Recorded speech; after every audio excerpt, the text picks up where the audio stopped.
Je vais vous présenter maintenant Schlagach. Ceux qui ont du mal à prononcer Schlagach peuvent dire Lagache, on ne leur en voudra pas.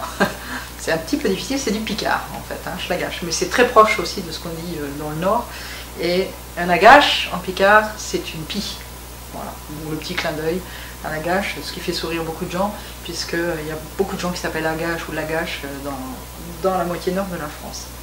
Voilà, donc cette bière, c'est ce qu'on appelle un stout. Nous, on l'a même ajouté stout fermier, puisque c'est notre orge cultivée sur place, qui est utilisée, qui est maltée, voilà, et qui est utilisée pour brasser cette bière. Donc on reconnaît nos bières fermières avec le petit logo Bienvenue à la ferme. Donc déjà, sans même l'ouvrir, on voit qu'il s'agit d'une bière très foncée, ce qu'on appelle aujourd'hui une bière noire. Donc, mon verre a été préalablement rincé à l'eau froide. Je penche le verre pour commencer à servir. Je vois le comportement. Hop là, non, j'en ai à côté. Voilà, je vois que sur celle-ci, on peut y aller franchement. Voilà. Donc, vous voyez, on avait très peu de mousse au départ. Si je veux provoquer la mousse, je redresse et là, on voit apparaître cette fameuse très belle mousse, très teintée. On est sur une bière noire, on est sur un stout et c'est déjà très beau. Rien qu'à regarder, c'est vraiment typique. Au nez, on sent déjà apparaître on va dire les arômes caractéristiques du malt torréfié. Moi, je sens déjà un peu le café. Je dirais presque par habitude, je cherche le goût fumé, mais je ne l'ai pas encore au nez.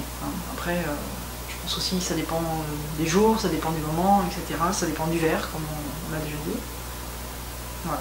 Donc, cette mousse vraiment elle est superbe, elle est presque laiteuse un peu.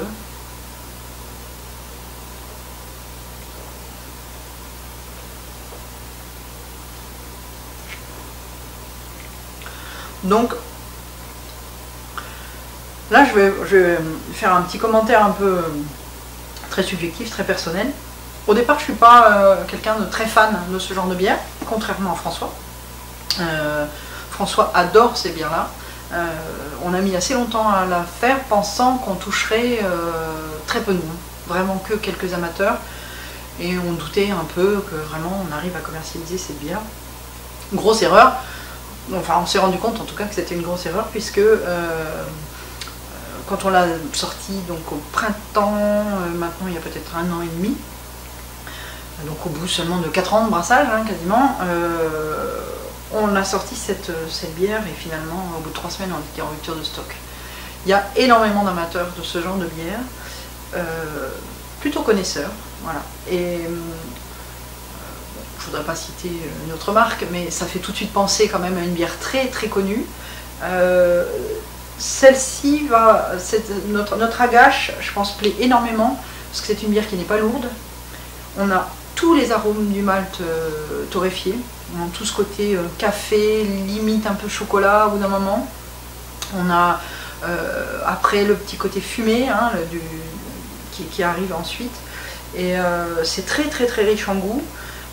Donc moi je vous dis, je ne suis pas forcément fan de ce genre de bière pour en boire, on va dire des quantités plus importantes, mais plus je les goûte, plus je les trouve vraiment vraiment intéressantes.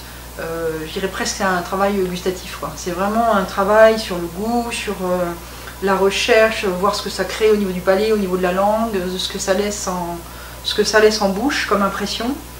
Et plus ça va, plus je trouve effectivement que c'est très riche. Donc après, c'est tout l'avantage et tout le bonheur des bières, d'avoir des bières très très différentes pour que chacun trouve celle qui lui plaît. Mais je trouve que voilà, il y a ce côté, cet exercice qu'on peut faire de dégustation, même si après c'est pas la bière qu'on va forcément choisir pour prendre un grand verre ou un deuxième grand verre ou quoi. Mais on peut avoir ce travail vraiment très très intéressant, je trouve, à faire. Et moi en tout cas personnellement, je le fais de plus en plus comme ça, quoi. Par curiosité, pour sentir ce que ça fait, ce qui reste en bouche, etc. Et là, c'est terrible. Et elle est très légère, c'est une bière qui est à peine, ce brassin-là, il est à 4,5. Souvent, on est soit à 4,5, soit à 5 degrés. Ce brassin-là est à 4,5, donc en plus, pas du tout forte en alcool, quoi, ouais. Et pourtant déjà très très puissante, quoi. Comme quoi, il n'y a pas que le taux d'alcool qui fait la puissance de la bière. Sur celle-ci, on a un bon exemple. On a un restaurateur sur la côte qui fait des moules, donc les moules de Bouchot, produites localement. Donc il fait des moules picardes, donc c'est à Cailleux-sur-Mer. Ça s'appelle Le Petit Baigneur. Ils ont décidé donc de faire des moules picardes en utilisant cette bière, Schlagache, et en l'associant à un fromage qui renaît depuis quelques années, qui a failli être oublié et qui renaît, qui s'appelle le Rollo. Et le résultat est merveilleux. Et visiblement, ça a eu beaucoup de succès tout l'été, ça a été à la carte tout l'été, et ça a eu beaucoup de succès tout l'été. Donc voilà. Après, bon, il y a la traditionnelle carbonade qui se fait, carbonade flamande, donc là on sort un peu de la Picardie, mais on est quand même pas loin de nos cousins du Nord et du Pas-de-Calais. Donc la traditionnelle carbonade se fait aussi avec des bières comme ça. Il y a quand même une bonne amertume et ce côté un peu café qu'il faut bien réfléchir en fait selon ce qu'on veut faire comme plat. Faut pas non plus qu'il reste que de l'amertume par exemple dans le plat, il y a des gens que ça va perturber, quoi. Et puis,